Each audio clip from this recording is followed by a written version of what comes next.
A good education can change anyone, a good teacher can change everything. Hello everyone, this is me Rimsha Khan and welcome to my channel. आज हम पढ़ेंगे teaching aptitude जो कि बहुत important रखती है हमारी टीचिंग एरिया में. If any one is going to become a teacher, he और she should know about teaching aptitude. और जैसे कि बहुत से एग्ज़ाम्स हैं हमारे, जैसे कि स्टेट टेट, सी टेट या फिर बीएड एग्ज़ाम हो गया, या फिर हमारा पीआरटी, टीजीटी, पीजीटी, नवोदय और केंद्र विद्यालय, इन सब में टीचिंग एप्टीट्यूड बहुत बड़ा रोल प्ले करती है. तो एक टीचर की टीचिंग एप्टीट्यूड स्ट्रॉन्ग होना बहुत इम्पॉर्टेंट है. It's act like a weapon. अगर किसी भी स्टूडेंट की टीचिंग एप्टीट्यूड बहुत स्ट्रॉन्ग होती है तो he or she can easily crack the exams. So let's start with the chapter 1 of this book. और ये बुक ने बहुत हेल्प करी है मेरी. इवन मेरा सी टेट का एग्ज़ाम क्लियर हुआ है तो मैंने इस बुक का रेफरेंस लिया था. तो कुछ क्वेश्चंस ऐसे थे जो सी टेट के एग्ज़ाम में ज़रूर आए थे, इनडायरेक्टली पूछे गए थे. सो अगर आपको टीचिंग एप्टीट्यूड या टीचिंग एटीट्यूड स्टार्टिंग से बेसिक से समझ में आती है तो आप श्योरली वो क्वेश्चंस क्लियर कर सकते हैं. So let's start with the current topic that is about the teacher.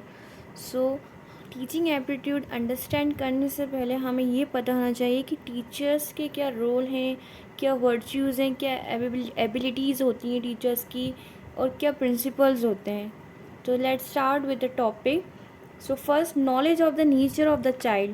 So what it does means knowledge of the nature of the child. For the purpose of teaching, it is important for the teacher to know about the nature of the child he is going to teach.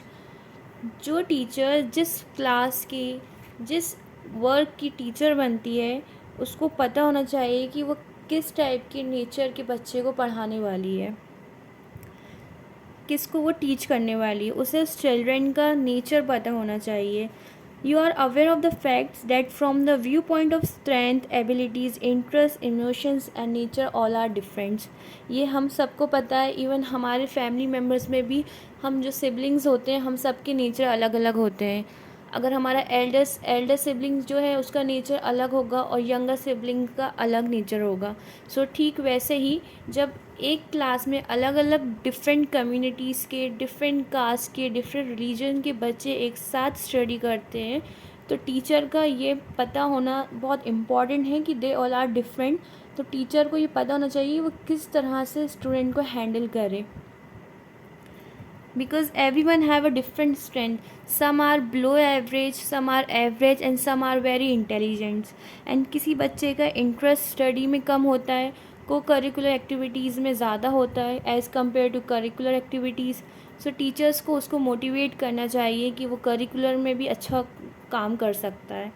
And some students have different kind of emotions. कुछ students बहुत emotions से भरे हुए होते हैं and कुछ emotional less भी होते हैं जिनको प्रॉब्लम होती है अंडरस्टैंड करने की, और वो दूसरे स्टूडेंट्स के साथ एडजस्ट नहीं कर पाते हैं just because of their problem, emotions problem. And some having different nature, even some have a different kind of language also. सो ये सब अंडरस्टैंड करना टीचर के लिए बहुत इम्पॉर्टेंट है.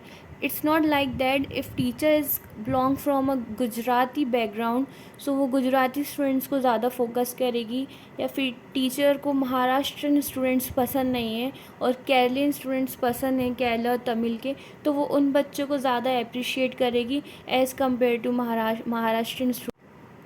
Now another point is knowledge about the effect of the teacher and his teaching. So ऐसा ना हो कि टीचर सिर्फ आए क्लास में बोर्ड पर लिखे प्रेजेंटेशन दे और चली जाए. टीचर्स का काम है, इसकी ड्यूटी है कि वो जो पढ़ा रही है और वो जो नॉलेज प्रोवाइड कर रही है स्टूडेंट को, वो कितनी इफ़ेक्टिव है स्टूडेंट्स के लिए, और वो स्टूडेंट्स अपनी डे टू डे लाइफ में यूज़ कर रहे हैं कि नहीं कर रहे.